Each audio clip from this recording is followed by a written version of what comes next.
Franklin l'Insoumis, d'après une idée de Marien Fonengombe. Nouvelle. Préface de Clément Osinondé, postface de Pierre Eboundi, Ladoxa, éditeur militant. Co-auteur Ramsès Bongolo, Hamzat Boukari Yabara, Dibankana Rankesi, Myril Nadia Eteno, Aurore Foukissa, Obambenga Koso, présent. Ndeye Fatoukan, Patrick Pou, Glad Amog Lemra, Asset Malanda, Anthony Moulungi, Marien Fonengombe, celui qui a eu l'idée, Grace Yulu Kwelolo et Ariane Samba. Pourquoi ce livre? Pourquoi le choix de Franklin Bukaka? Pourquoi ce livre?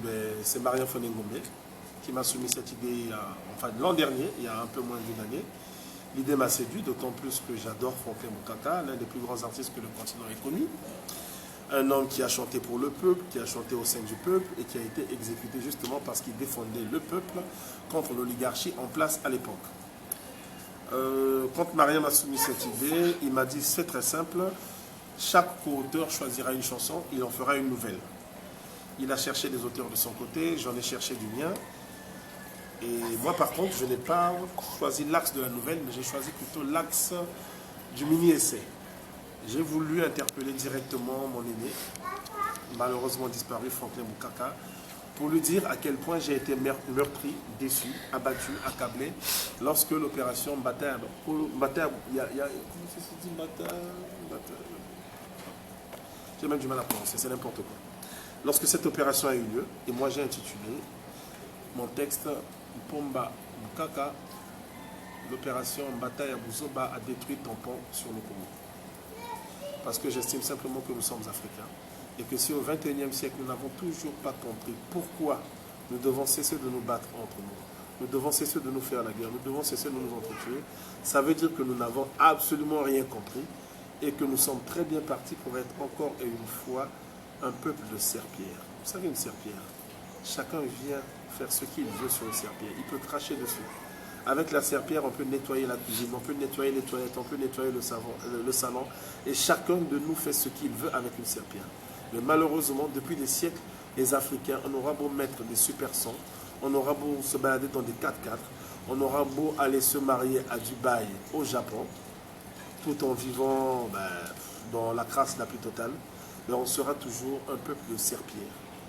Et cette opération qui a eu lieu par l'expulsion des citoyens de la RDC du Congo de la rive droite vers le Congo de la rive gauche, en est une autre illustration. Pour cela, il nous a fallu nous associer à deux aînés.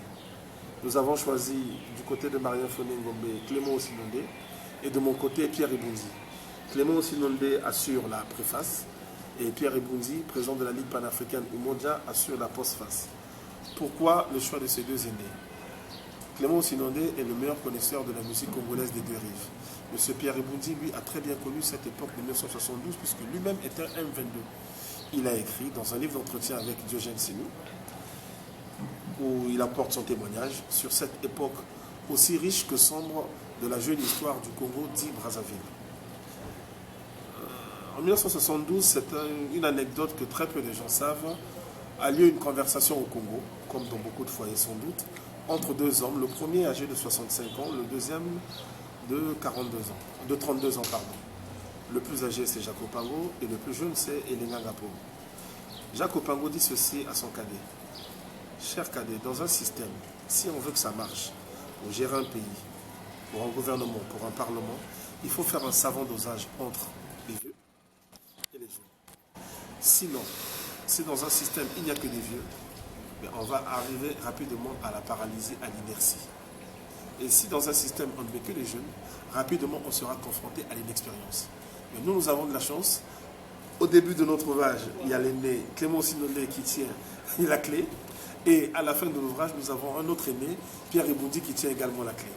Parmi les auteurs, sûrement, beaucoup peuvent être leurs enfants. Et c'est une belle expérience que de vivre cette aventure ensemble. Même si je sais que le 5 mars, physiquement, je ne serai pas à Paris avec vous pour la présentation de cet ouvrage, l'esprit est là. J'espère que ça sera une très belle journée, parce que de toutes les façons, je vois que la promotion bat son plein. Et j'ai déjà participé à des ouvrages collectifs, et je peux vous dire que c'est la première fois que je vois un tel engouement. Qui sommes-nous? Nous ne sommes pas des stars de l'édition, à part, Dibankana Mankessi, qui est déjà une grosse pointure de la littérature. Hamzat Boukari Yabara, qui lui, avec son livre Africa Unite, a vendu plus de 6000 exemplaires. Pour le reste, nous avançons petit à petit. Et c'est aussi intéressant parce qu'on a des gens qui viennent d'autres horizons. Glad Amog Lemra est un homme de cinéma qui vient de faire son entrée dans l'écriture par le biais d'un recueil de poèmes publié juste avant celui-ci. Nous avons Asset Malanda qui a fait un livre sur le cinéma, mais qui là s'essaye également à la nouvelle. Nous avons vraiment, c'est toute une richesse. C'est toute une richesse et sincèrement, c'est une fierté pour moi que de participer à cette aventure. Dimanche dernier, il y a 3 jours, parce que je tourne cette vidéo, nous sommes mercredi 2 mars. Dimanche dernier, je participais à l'émission L'invité du dimanche pour présenter ce livre. Et ça a été un plaisir pour moi, parce que c'est quelque chose qui est chargé d'émotions. Je connais un tout petit peu la famille Boukaka et jamais, je dis bien jamais de ma vie, je n'aurais pensé participer à un ouvrage collectif le concernant. Et je n'aurais pas pensé non plus passer à la télévision pour défendre, pour présenter ce livre. J'espère avoir été à la hauteur, mais ce que j'espère surtout de vous, ce que j'attends surtout de vous, le 5 mars, c'est d'être tout simplement vous-même, tout simplement. Présenter ce livre, parlez-en, le bûcheron de Boya, Carolina, tout ce que vous voulez, mais avec vos tripes. Parce que Boukaka était un homme vrai, un homme sincère. Lorsqu'il prenait la plume pour écrire ses textes, il n'avait peur de rien ni de personne. Lorsqu'il se mettait à chanter, il n'avait peur de rien ni de personne. D'ailleurs, il faut reconnaître que ceux qui l'ont tué en février 1972, quelque part devaient être d'accord avec lui. Puisque dans les années 80, alors que il avait déjà quitté ce monde, ces chansons continuent à passer à la radio. 90, 2000, 2010 et même dans les années 2020, je suis convaincu que ça continuera. Comme quoi, des gens comme les Boukaka, ils n'ont pas eu besoin de vivre 50 ans, 70 ans pour entrer dans l'histoire. Il a suffi de très peu. Faites le calcul. Né en 1940, assassiné en 1972. Ça lui fait quoi? 32 ans à peine. Moi, aujourd'hui, quand je vois un homme de 32 ans, c'est un enfant vis-à-vis de moi. C'est un gamin, avec tout le respect, effectivement, que je dois à tous les gamins de cette planète. Boukaka, il est entré dans l'histoire. Comme quoi, on n'a pas besoin d'être vieux, d'avoir des cheveux blancs, une barbichette comme un bouc, pour se dire sage, pour se dire grand homme. Pourquoi on chante? Pourquoi on écrit? Chacun de nous sait pourquoi il le fait. En tout cas, je l'espère.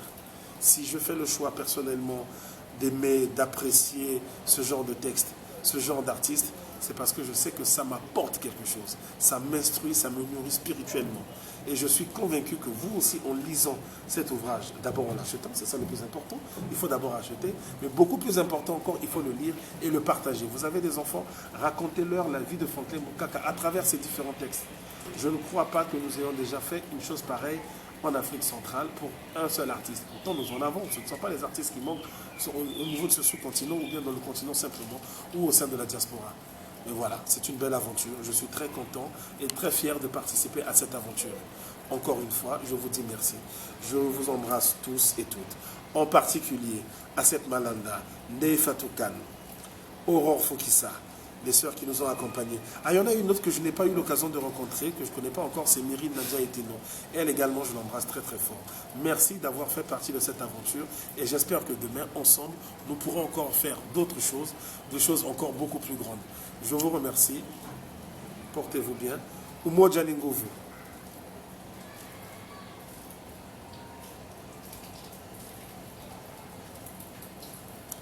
Bibi, je t'interpelle. Bibi, cesse de tromper ton mari, c'est une mauvaise chose. Tu sors tôt le matin en lui disant que tu vas en ville pour faire des petites courses. Bibi. Africa Mobimba. Non, je chante mal. On ne va pas faire cette affront à Franklin Boukaka. Mais quand même, je pense à Etumba. Le combat. Le colonialisme est arrivé, c'est mieux, hein, c'est plus facile pour moi de faire ainsi. Le capitalisme est arrivé, l'impérialisme est arrivé, Afrique, Asie, Amérique latine, ouvre les yeux. Je n'ai plus assez de temps. Ramsès Bongolo, lui, il a choisi Carolina. Après 12 années passées dans l'Union des républiques socialistes soviétiques à étudier le marxisme-léninisme dans un climat hivernal très rigoureux. Oh, on va lire qui, on va oublier qui, on va faire les jaloux. Nous avons tous écrit sur Franklin Boukaka. Nous sommes tous inspirés de ces chansons. C'est merveilleux.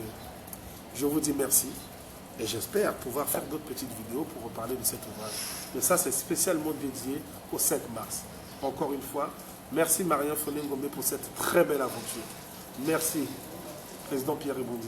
Merci au vieux Clément Ossinoni. Le mot Djanigo.